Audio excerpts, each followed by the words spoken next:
So today's webinar is going to be presented by Dr. Joanne Leach from UCRIC. Joanne has been working with Daphne on the data sharing project funded by the Department of Science, Innovation and Technology.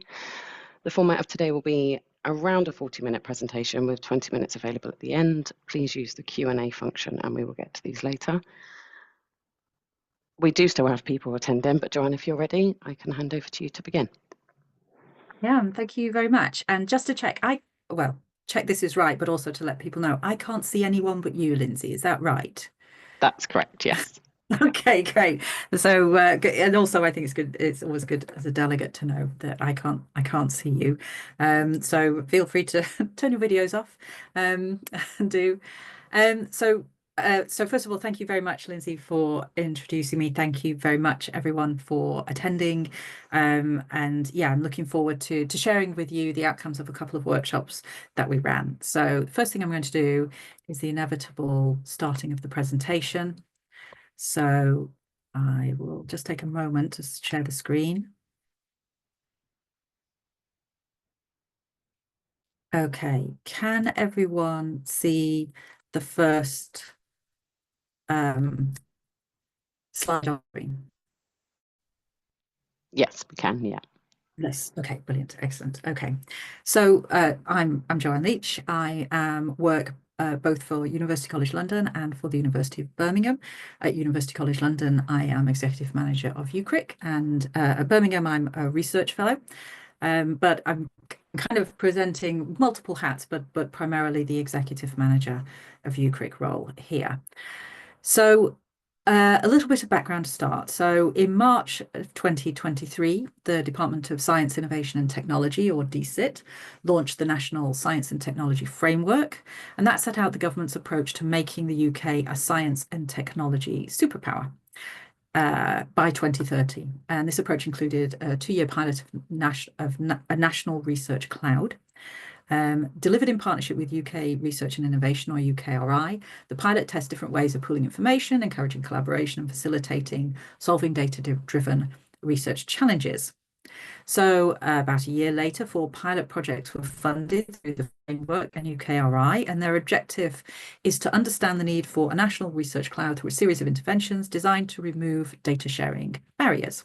And Daphne, here, the Data and Analytics Facility for National Infrastructure, was one of the 4 recipients and used the funding to create the Data Infrastructure for National Infrastructure, or DINI project. And DINI is specifically designed to explore the challenges and opportunities in data sharing within the domain of national infrastructure systems research.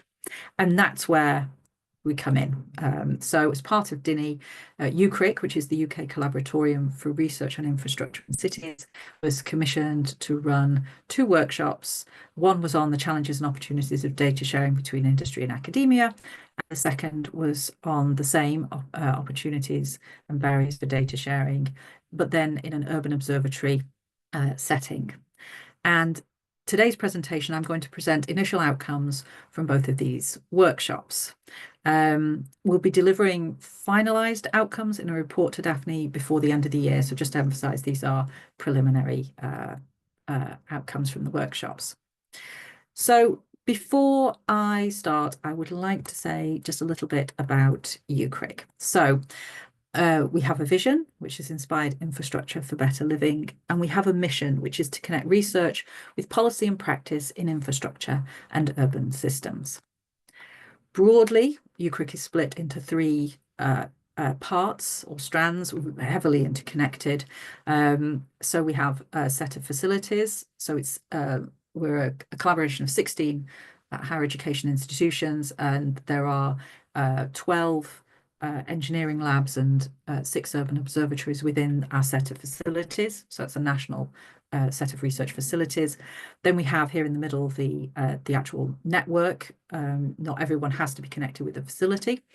And then we also have an impact arm, which is around higher TRL, or technology readiness level impact. And that's through our company limited by a guarantee called UCRIC Limited. We have 4 missions, which are here on the page in this kind of flower diagram. And they drive what we do and what we get involved with.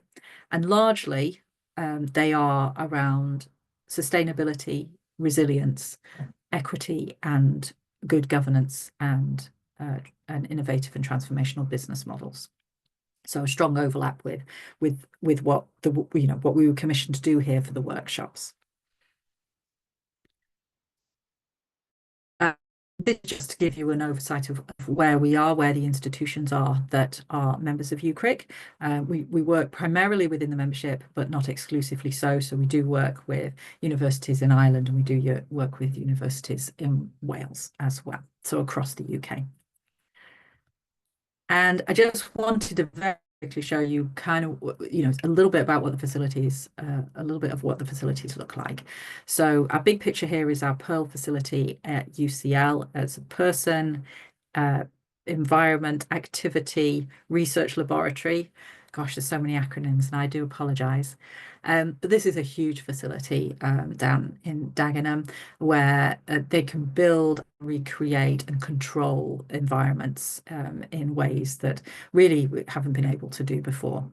Top right is the National Buried Infrastructure Facility in Birmingham. It's a very deep pit in which you can do lots of geotechnical research. And again, lots of actuators and things you can control. And you can also divide the pit up into smaller sections. And then the Heriot Watts Robotarium is represented here in the bottom right corner. Again, the pit is Cambridge's National Research Facility for Infrastructure Sensing, so very much focusing on sensing. The top right is Bristol's SOFSEA shaking table. So that's Soil Foundation Structure Interaction Laboratory there in Bristol. And on the bottom, the smaller picture there is the National Infrastructure Laboratory at Southampton, which is focusing on linear infrastructure and largely railways. Here we have the big picture. This is the Newcastle Urban Observatory, and I'll come on to more on the Urban Observatory and so show you more pictures of that a little bit later. The top picture is representation of Daphne itself at Harwell, and then the bottom picture is the photonics lab at Aston University, which is our newest member. So hopefully that gives you a sense of the facilities that we have. And so I'll move now into the main workshop and give you the bits that you came to listen to, the outcomes from the workshop. So first of all, a little bit of kind of what the workshops, how they were set up. So the first workshop was run on the 20th of May. The participants were members of UCRIC Stakeholder Advisory Group, and they were professional practitioners. They still are professional practitioners in the infrastructure and urban systems sectors. That workshop was chaired by Mark Hens, Chief Technical Officer at Mott MacDonald. The second workshop was run on the 6th of September. The participants were all involved in some way with UCRIC's urban observatories, and they comprised academics specialising in data, urban systems and infrastructure, and I chaired the second workshops. Participation in both workshops was by invitation only. The workshops were delivered online to maximise attendance given the geographical spread of the participants, and the participants were provided with information prior to the workshops, so they had to think about what they were going to say. It included the context that I've given you here, also the purpose and potential discussion points and questions, and you can see those discussion points here on the screen. Oh, sorry, the questions here on the screen. So between the first and the second workshops, there was a little bit of change in language. So Labour published its manifesto. This was before the election, but between the two workshops, and it included a pledge to create a national data library. Prior to that, the language had been around national research data cloud. Get my words in the right order. I think that's right. And so this pledge was from Labour for the National Data Library was to bring together existing research programmes and help deliver data-driven public services whilst maintaining strong safeguards and ensuring all of the public benefit. And that last bit's a quote from their manifesto. And this changed the language from cloud to a library. So I just want to make you aware of that shift. Given that, though, or notwithstanding that, both of the workshops focused upon the same central question, and that is, how can the UK transform its data into research assets that can be used to benefit society? And specifically, the workshops sought to identify the benefits and enablers of, and the barriers to data sharing, exchange, and reuse. So workshop one was around the challenges and opportunities for data sharing, specifically between industry and academia. I'm still analysing the data for both workshops, and so just be aware of that. And I'm going to start here with the first workshop. So these two statements provide a useful frame for the first workshop, and I also think the two statements have a certain degree of symmetry, between each other. So just to read them, there is the nature of data, which is one layer, and there is the nature of data sharing, which is another layer. And then there is the nature of the data library itself. And you'll see I use that framing to present the outcomes. But equally, another interestingly compelling statement that came out of the workshop was, for data sharing relationships to be productive, those in the relationship need to ask, what is data? For what is it going to be used? And how is it going to be contextualized? So we'll start with the nature of data. I've listed here 3 key points from the workshop that pertain to the nature of data. So the first one, the obvious, what is data? And more specifically, what does the National Research Data Library consider data to be? A recognition that data is not a quote clean thing. It varies along spectrums of quality, context, and accuracy, amongst other things, to be honest. And what it actually measures may not be the same as what it thinks it is measuring. And that, of course, is different from something we're going to come on to, which is people may use data in ways it wasn't intended, or to try and do analyses that it doesn't quite, is not quite capable of being used for. But this is actually the original data may not actually do what it thinks it's doing. And then thirdly, that data exists within a sense-making context, or a context that makes sense of the data. On its own, data is meaningless, and the user must have a way of contextualizing and benchmarking data. There's a lot to unpack from these statements, and I've selected just one area for consideration for this presentation. So one of the very first discussion points raised at the workshop was data ownership, and specifically who owns the data published by arm's length bodies, arm's length from government, arm's length bodies.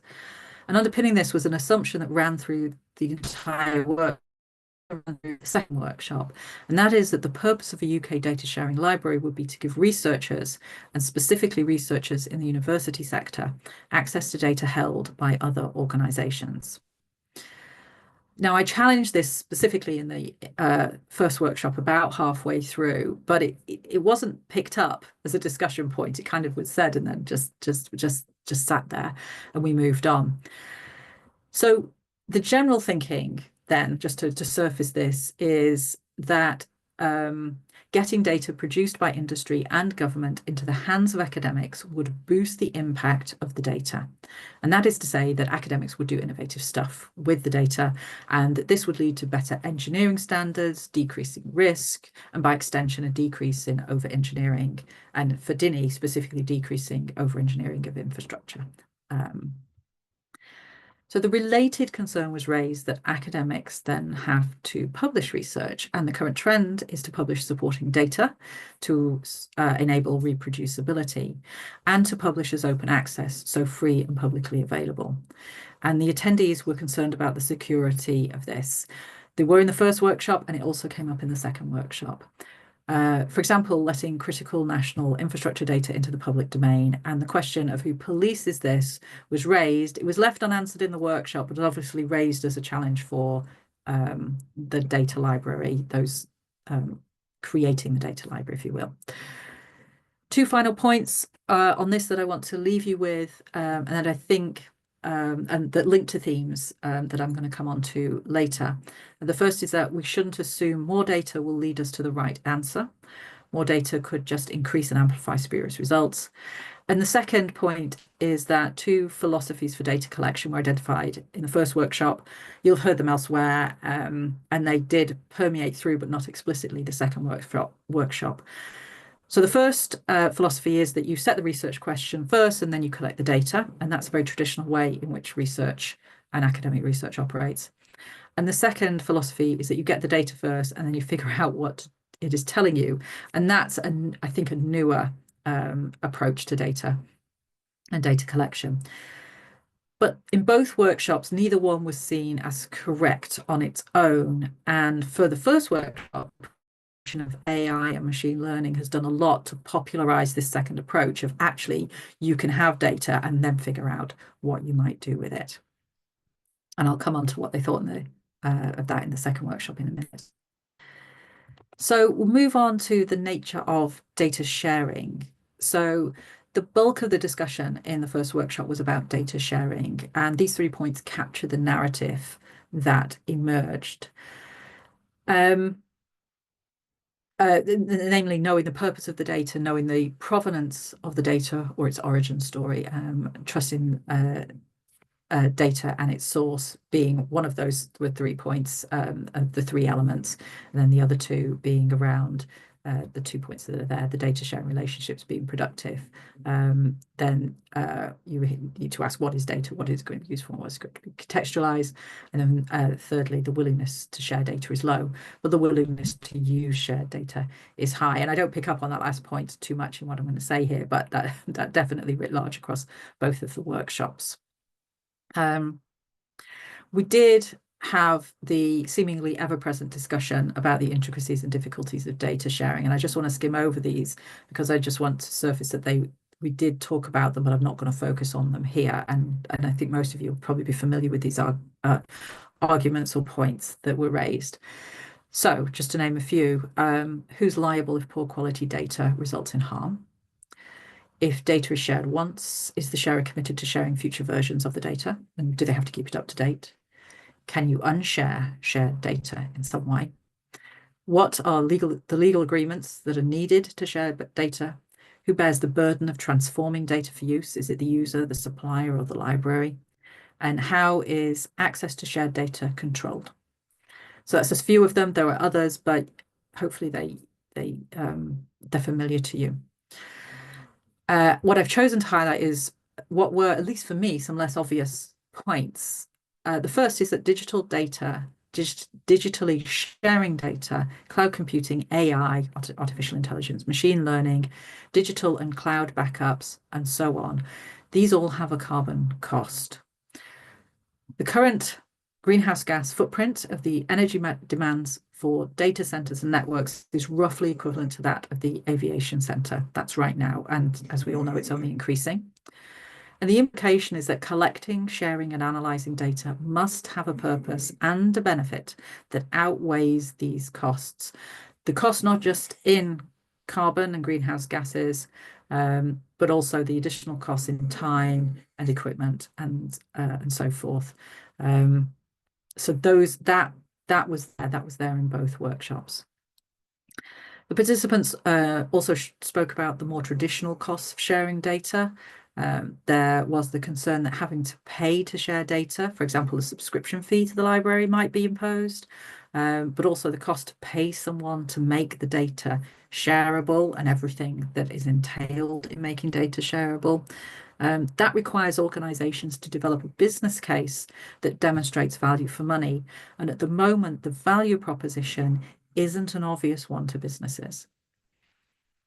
So these costs are compounded when multiple versions of data are created. For example, shareable versions might be created that are either aggregated or redacted to protect sensitive information.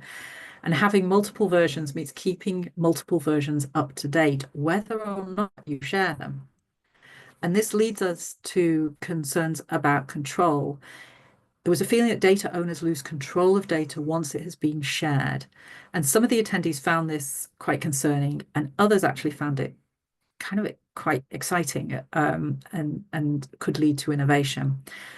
So there's a lovely paper by Rob Kitchin, Kitchin, and colleagues from Maynooth University in Ireland. And we didn't discuss this at the workshop, could bring it into this discussion. So the paper's titled Data Mobilities, Rethinking the Movement and Circulation of Digital Data. So that data mobilities rethinking the movement and circulation of digital data.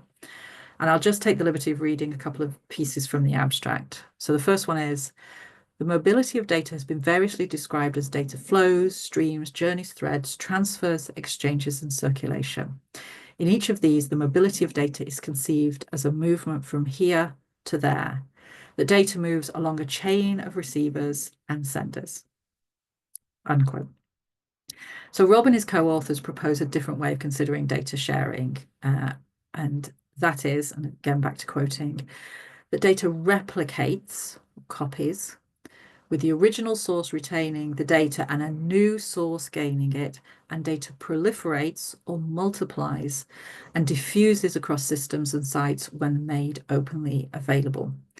So as data replicate and proliferate, they are transformed through processes of data cleaning, data wrangling, data fusion, and enrichment, producing new incarnations of the source data, unquote. And it's that final point, the new incarnations of the source data, that I want to emphasize here. Also worthy of mention and raised at the workshop is computational epistemology. And this term has been coined to describe the data we need about data that gives us confidence in the data. It includes when, where, and how the data were collected, who asserted the data to be true, whether there are real-life examples of the data, and so on and so on. It's more than data ontology, which is a description of the data and its structure, and it's more than simple metadata, although I recognize that metadata is anything but simple, and that there are multiple and many metadata protocols existing that are bespoke to specific user communities and that have real value. Some of the participants thought that data shouldn't be collected without a good data description and knowing the data structure, and others disagreed. So ontology is constructed by a user usually coming from a singular viewpoint. It's also reliant on subsequent users understanding that viewpoint.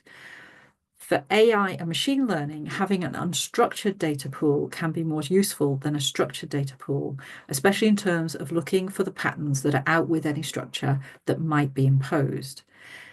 It is also true that we don't always know the structure of data beforehand, and AI can expose data structures over time. So there were these two approaches to data structure, ontologies, metadata, and so forth, that ran through this first workshop. And actually, what was interesting was you could see participants in the workshop shifting or moving their point of views and understanding the other perspective in a way that hadn't happened before the workshop, which was quite nice to see. Final note is we can only share data that we have, and we can only ask to gain access to data that we know exists. So to what degree should data sharing include discovery of existing data and even of new future data? And to what degree should there be placeholders for data that isn't collected so we don't forget to consider what we don't know? Okay, so we'll move on to the nature of a data library. So the discussion about a possible data library was distinct from that on data sharing, as the first point on the slide indicates. So just to read from this, data sharing is more than creating a depository or a federated library. Data sharing requires an ongoing dialogue between the data supplier and the user about how the data is being interrogated. Are the analyses being proposed sound? Is the data being used in a way that is valid and robust? Can the data answer the questions being asked of it? So there was one specific example shared of an arm's length government organisation providing data to academic researchers, and the burden on the organisation to answer questions about the data and the analysis methods lasted for such a long period of time, and it became so great that in the end, the relationship had to be terminated. The organisation couldn't support what the researchers were doing anymore. The burden was too great. Now, this was partly down to the nature of the data itself, but it isn't hard to imagine that other influencing factors could have come into play. For example, the skills and the experience of the researchers conducting the analysis, the appropriateness of the analysis, the complexity of the questions being asked, the the degree of innovation in the approaches being taken. All of these things and more could place an unanticipated burden of care on the sharing organisation. As the participant who gave this example indicated, they were definitely pro-sharing, but the practicalities of it were tricky and are tricky. And this is where the data library comes in. Whether it's a data depository, which was less favoured by the participants, like a centralised data depository, or a federation of knowledge stores, which was supported in this workshop and in the second workshop. And some delegates in both workshops felt federation was the only way to go. Or whether it was a catalogue of available data and appointed to their location. Whether it was any of those three, there was general agreement that supporting services were going to be crucial to the success. This includes activities directly related to sharing, like brokering data sharing agreements, controlling access, ensuring supporting information is provided and that the catalogue is accurate. And also activities that advance the practice of data sharing itself, like developing best practices for accessing data, establishing benchmarks and the contextual piece that we talked about earlier, and conducting insights and analytics on the data. For the participants in the first workshop and in the second, this requires a human resource and it requires funding. So the final quote on the slide, that data sharing must develop a purpose, otherwise it is the hammer looking for a nail, is the tip of a rather large iceberg. In both workshops, the all-encompassing nature of the data library proposal made it a bit of a slippery thing to get hold of. It was easy enough for the participants to discuss the generalities of gated access, responsible research practices, data curation, data standards, so on. But when it came to play out in practice, things were harder. And other data stores and libraries were referred to, but they often share things like a community of interest or practice or an area of research focus that kind of isn't fully, if they're there, they're not fully articulated in the current research data library kind of information that's out there at the moment. So some examples of some examples, if you will. The biobank has an umbrella purpose of public health, which covers a broad range of more specific uses. It gates access to approved researchers. It does quality checks. It anonymizes data. It stores the data centrally. It provides the platform to analyze the data. So it has those characteristics. The UK Environmental Observation Framework, UK EOF, is a coordinating body across public sector specifically for environmental observation community. It focuses on coordinating observational evidence, building a network, providing a neutral discussion space, and a central source of advice and information. So already you can see similar but different. The Administrative Data Research UK, or ADR UK, some of you will know it as, focus upon public sector data. They do a lot of work up front around data governance, cleaning and linkage so that de-identified, research-ready, curated data sets can be maintained over time. Information Exchange Standard Number 4, IES 4, governs and facilitates data sharing between federated knowledge stores within Her Majesty's Government, HMG. It explicitly recognises that stores may use different terminologies, formats and schemas, and that these can be important to the data owners, and that changing them to facilitate data sharing could degrade the usefulness of the data to the data owners. And that's taken from the website, and I think is a really important point about starting to make changes could make data less useful for its original purpose. So here, being able to exchange and share information effectively and efficiently is imperative and needs to be achieved without the need for collaborating organisations to either develop numerous and bespoke bilateral interchange mechanisms, or two, making costly and highly disruptive changes to their individual knowledge stores. Again, direct quote there, and I think really useful. Another example is the Office for National Statistics, the ONS, has an accredited researcher scheme that enables researchers to access de-identified and unpublished data. held by the ONS. It also has an integrated data service that provides gated access to data, but also assures quality and provenance of the data. It creates data products as well, and it links national data sets in order to provide different analyses and enable different analyses of those data sets. And it carries out its own data analysis to support decision making. So it actually does some of that work itself. Connected Places Catapult has a toolkit for local authorities sharing non-personal data. And finally, of the examples I'm giving here, the National Underground Asset Register, or NUAR, some of you will know it as, enables underground utility owners and operators to share location data of their assets, so utilities, water pipes, that sort of thing, sewage pipes, for the purpose they share that for the purpose of increasing efficiencies and de-risking utility operation, maintenance, and planning. So each of these examples is equally ambitious, and many of them, most of them, have taken years, in some cases many years, to come to fruition or to get as far as along as they are. Some of them are still, works in progress, and they leave you feeling that a general share everything does great. It feels, maybe, is it too diffuse?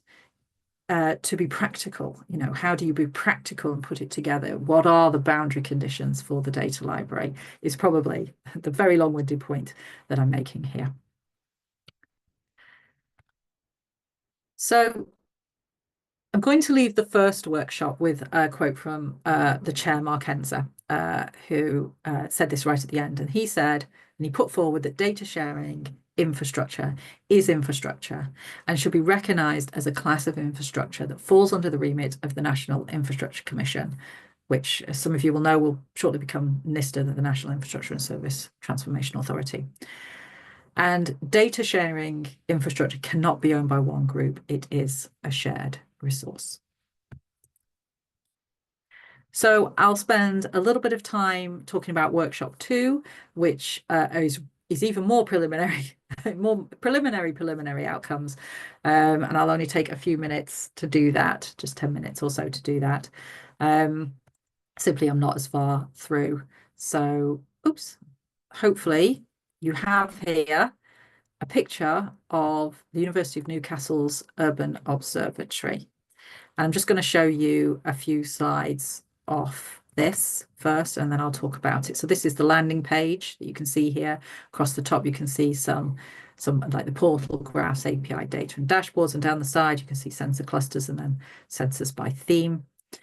It has a database count. Just wanted you to see 2 billion is where that starts, 782 million.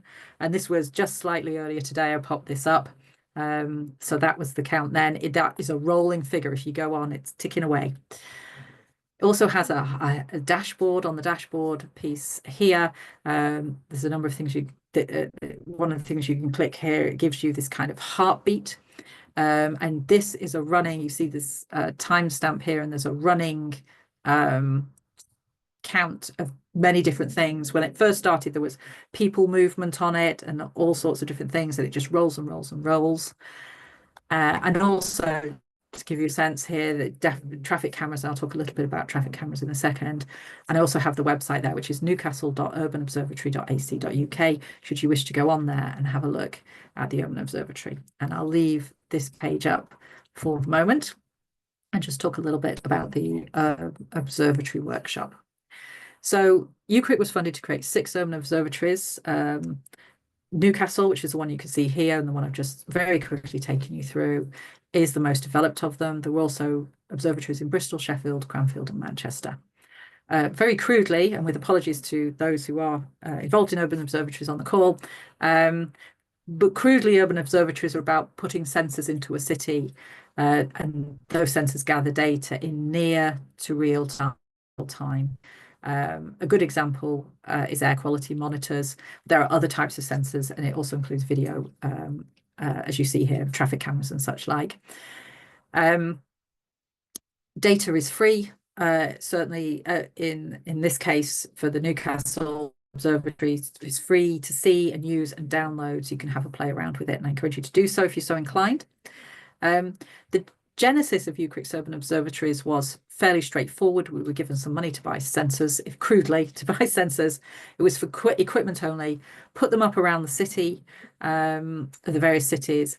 But the implementation of the observatories and their ongoing operation and maintenance has been trickier, and I'll talk about some of that here, because these are relevant when we think about a national data library. The unexpected difficulties with buying sensors. So some manufacturers don't publish important information about how the sensor works, and you need that if you're going to be conducting robust research. Some manufacturers sell sensors with maintenance contracts, so there's an ongoing charge for the sensors. It's not a one-time purchase, and maintaining payments can be difficult when you're on a project-by-project research funding cycle, if you will. Some funders won't pay for maintenance, some funders won't pay for stuff beyond the end of the project, so on. There's also a high turnover equipment, sensors that some of them are quite delicate or short-lived, need replacing or upgrading, and better sensors become available, and the old ones need to be taken down and replaced. And also the equipment and the software, the physical hardware and the software that support sensors need regularly updating. So it's a constant thing. It's not put them up and leave them alone, which in a way the engineering labs in UCRIC were a bit like you built them and then to some degree that was fine. They would continue to be built, but that is not the case for an urban observatory.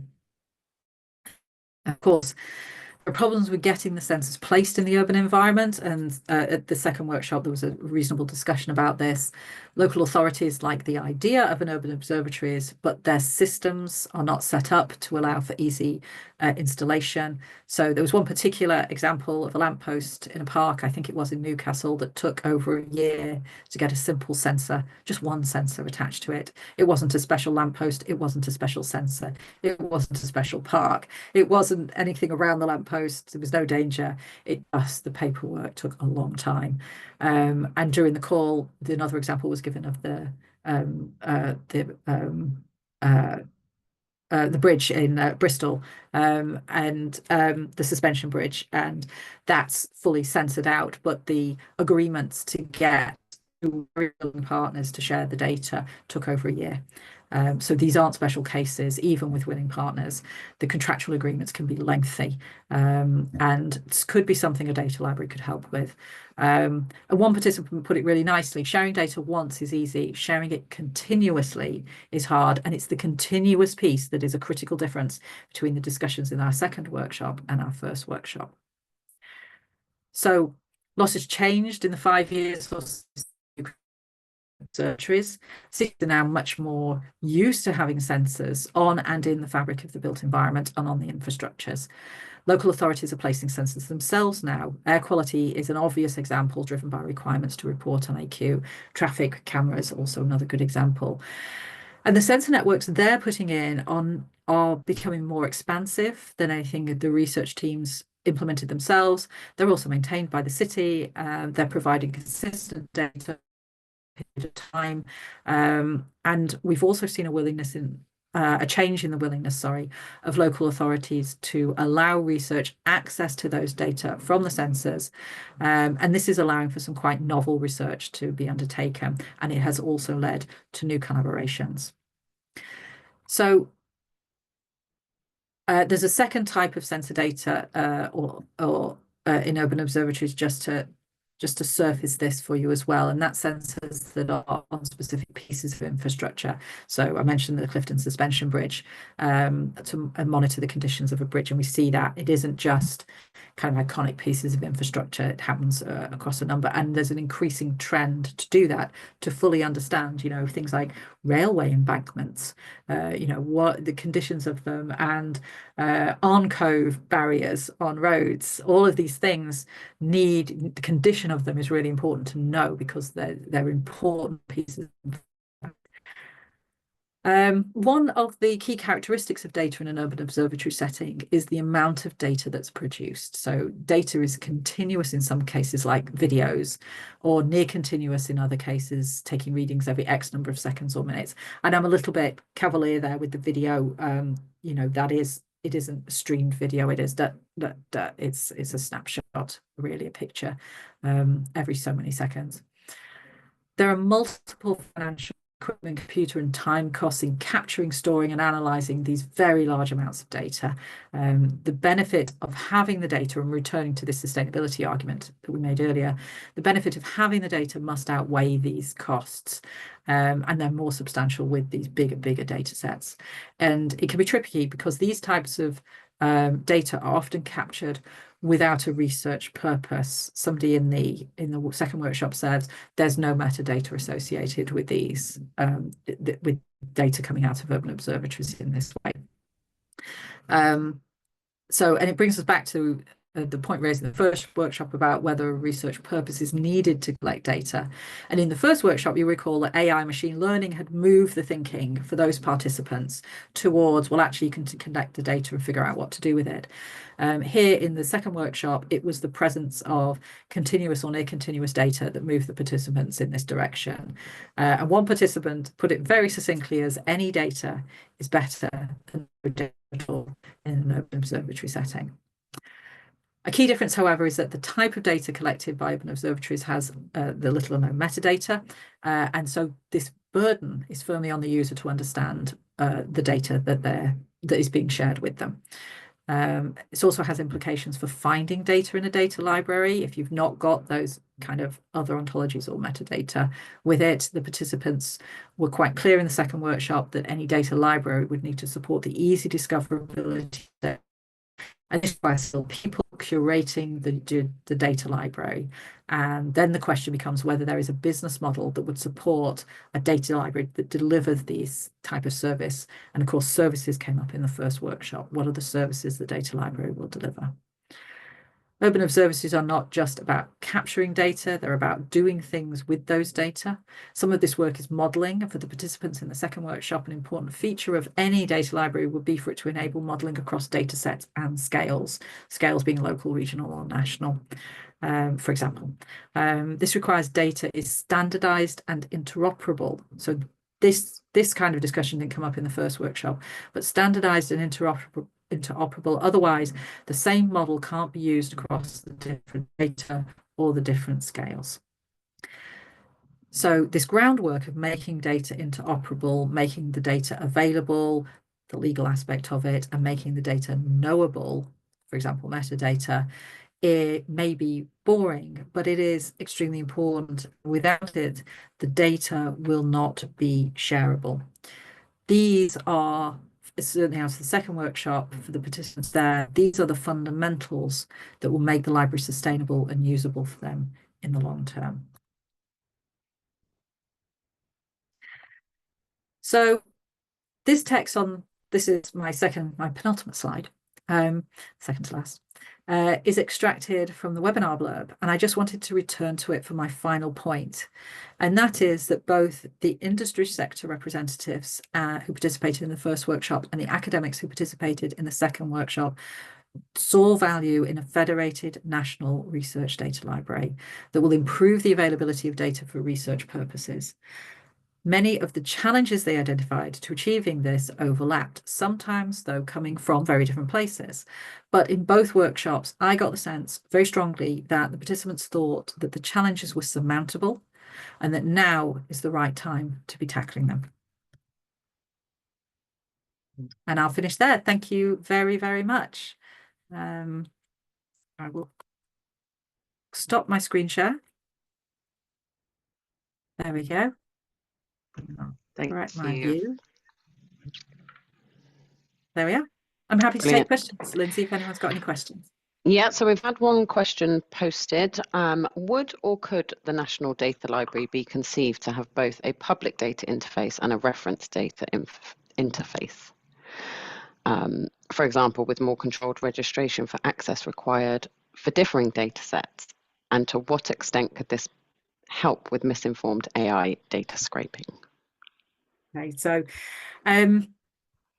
it's a really nice question. So in the workshops, I did actually ask the question in the second workshop about making the data publicly available. And there was this kind of sharp intake of breath and a bit of a stunned silence of, oh, not sure we were thinking that. And when I reflected on that, when I was looking at the outcomes from the second workshop and also the first workshop, there's clearly an assumption that the access to the data will be controlled in some way, that people will somehow be given a login, a username and a login, and you'll be vetted in some way to access those data, and that the users will be researchers out in universities. That was the other kind of underlying assumption that was hard to move the delegates away from, even though I asked the questions. So there was that. There was also a discussion about definitely having layers, so where you'd have maybe more critical data only available to even a smaller subset of researchers, and you'd be vetted even more closely to access critical data. Oh, you've closed the question. Oh no, it's just moved over to answered. Okay, no, it's no problem at all. It was just looking at it, helping out. So misinformed AI data scraping. I'm not quite sure what really exactly what's meant by that. But I think in both workshops, and certainly in the first workshop, AI and machine learning, there was a strong sense that a data library, even when federated, could provide some assurance to those using AI tools that the material that it's been trained on has been curated. I'm going to use the word curated in some way, because there was varying opinions on how far the library should go as far as ensuring data quality and other provenance and other things. And I haven't gone into them here, but there's guidelines on provenance. There's loads of stuff on metadata. There's all these other things about trusting. How can people trust the data? And even and you have to trust the AI, so you have to trust the data. By extension, you have to trust the data. So. Thank you. We have just had another question come in. So despite it being early doors, is there a forecasted timeframe for any practical work starting for a national data library following these reports? That is a very good question, and I am unfortunately not the right person to really answer it. What I can tell you is the reports that I'm doing off of these two workshops are due by Christmas into Daphne, and Daphne, I know, has commissioned other work. We're one of a number of pieces that they're going to be bringing together into a report that's going to go to DCIT the first quarter, I think, of next year. And the bit I don't know is then what DCIT will do, because it's there. The Daphne stuff then is one of 4, I think, projects that DCIT have funded in this area. So it just becomes bigger and bigger. And so how long DCIT will take to go through that information, I don't know. What I can tell you is when I heard one of the representatives from DCIT who's involved in this work, he was enthusiastic, extremely enthusiastic about it.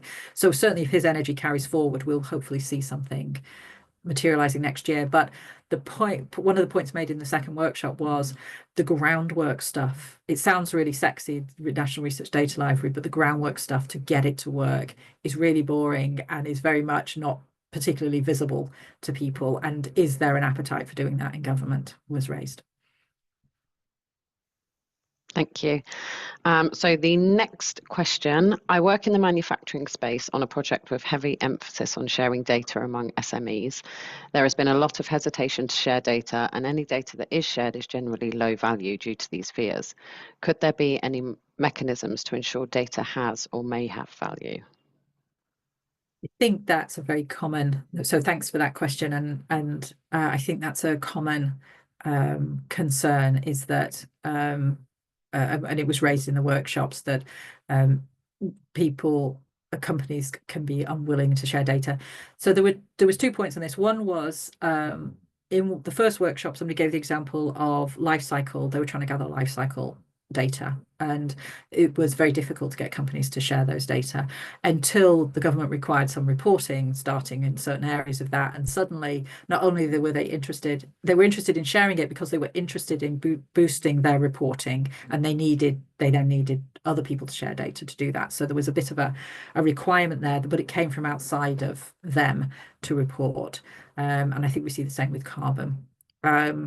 The other thing is around pre-competitive and post-competitive problems. So we tend to find companies will share data on pre-competitive problems that are shared or faced by an entire sector or entire industry. They'll come together, they'll share data, they'll happily be very open because by solving that challenge, everyone benefits. But once you get into post-competitive territory, companies see that as their domain. They don't want to share the data. And I don't think that's a very easy nut to crack. But understanding where and why and how the sharing is or isn't happening, I think is important. And sometimes it's just too hard. I'm involved in a project on roadworks and streetworks carbon data, and it's actually just really hard to find the people to say, yeah, we can do that. And people are busy, and they have, and if it's not core job, core activity, mission critical, as somebody said in the second workshop, it can be too hard just to do. Thank you. We have a couple more. Would or could the data library enable real-time sharing with low latency, for example, for transport applications? Again, I'm not the right person to answer this, but in all the discussions I've been involved in, they are thinking of not pulling I think the preference is for not pulling the data into a centralized depository, and thus I think are not thinking about what's written there about that. But so I think it's a really interesting point because really we didn't get into that too much. I'm looking at the question and thinking about it. I need to think more about that, but yeah, it wasn't. I don't think that's a ready yes. Thank you. If data is live, as from an urban observatory, how do you see managing the metadata and the trust? For example, a sensor could deteriorate or be replaced by another sensor. Yeah, there definitely is a concern. And I recognize Jens there. I see the name. Hello. So yeah, I mean, you'll remember the discussions around this, and I think this came up in the second workshop, and I think the feeling by the participants was that they couldn't understand how the universities, the urban observatories themselves could manage that burden of time and effort um, to sort out and to ensure the metadata and to build trust. And there's a whole thing about piece on building trust, and I can share that with you probably offline better than here around how you build trust with between in data sharing and sharing anything really. And this comes into the provenance and the other things I talked about out of the first workshop. But that was one of the big questions out of both workshops is who actually bears the burden, because there's a huge burden, time and cost burden with sharing, and what is enough and where do you need more and where do you need less? And that almost seemed to be dependent upon how the data were going to be used rather than the type of data that they were. And that's really tricky, I think, to understand, because you can't say all of this type of data only needs this level of metadata and all of that could be higher or lower or whatever. It doesn't work the same. So I know I've not answered that question, but I don't know how answerable it is. Thank you. What emerging technologies are most effective in enabling data sharing for urban sustainability, and how can cities leverage these tools to track and reduce carbon emissions? Okay, so hang on. What emerging technologies are most effective in enabling data sharing? Cities leverage tools to track and reduce carbon. So, I mean,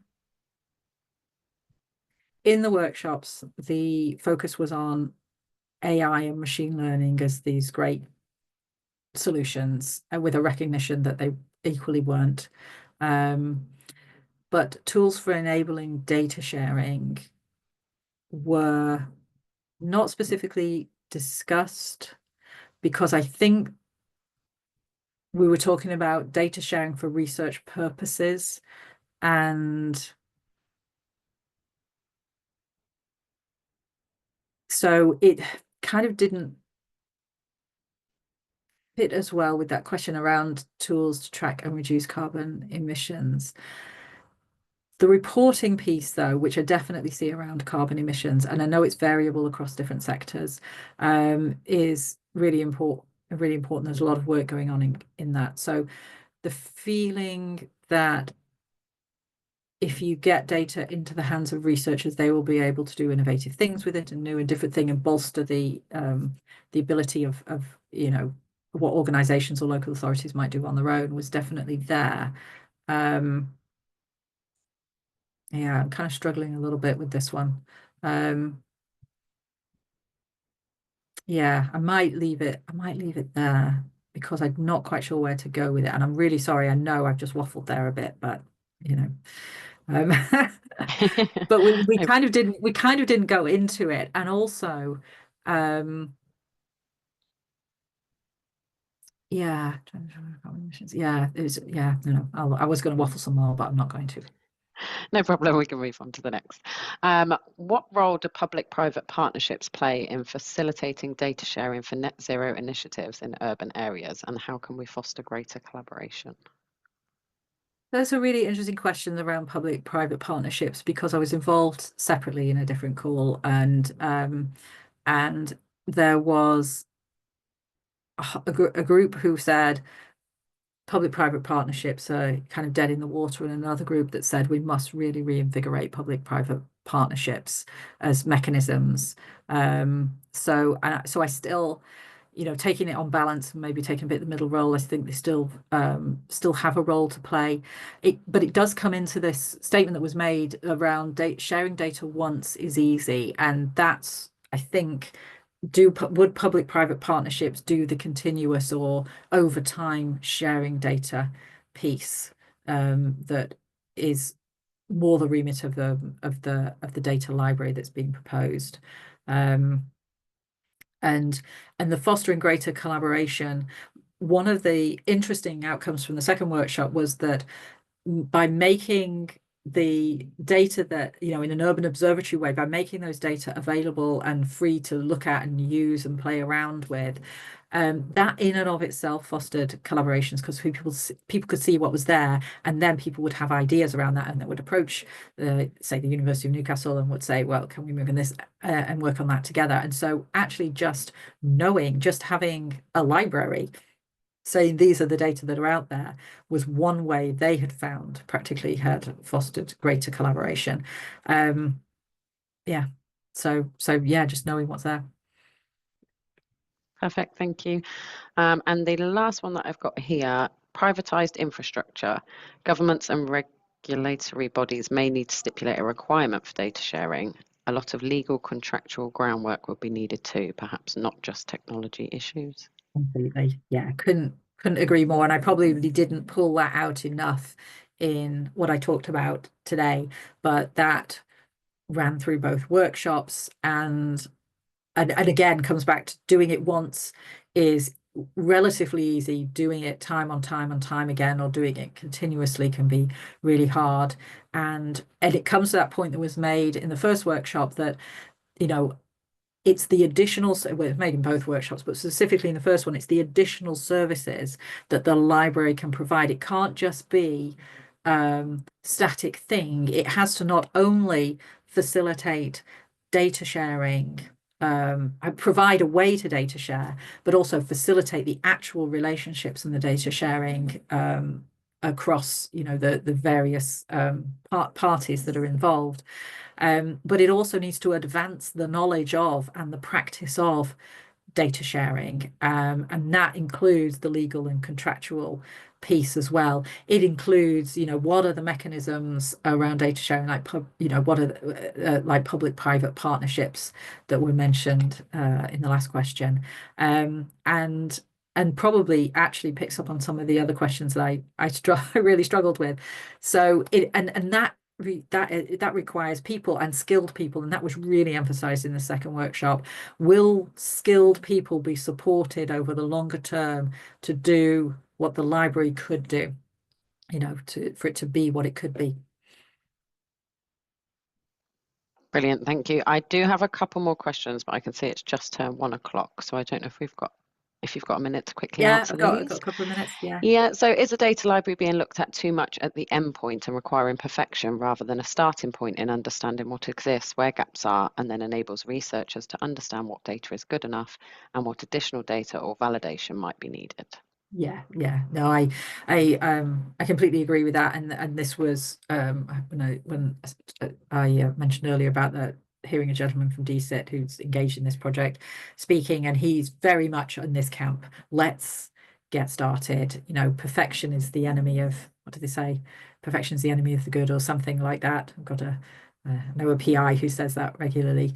And yeah, so yeah, I think that's very much they want to get going, and it also speaks to that, the boring stuff that has to be done but isn't very visible, and there needs to be a visible element to it, because actually in the end this is a political initiative that's going forward and will need support from government in multiple ways in order to be successful.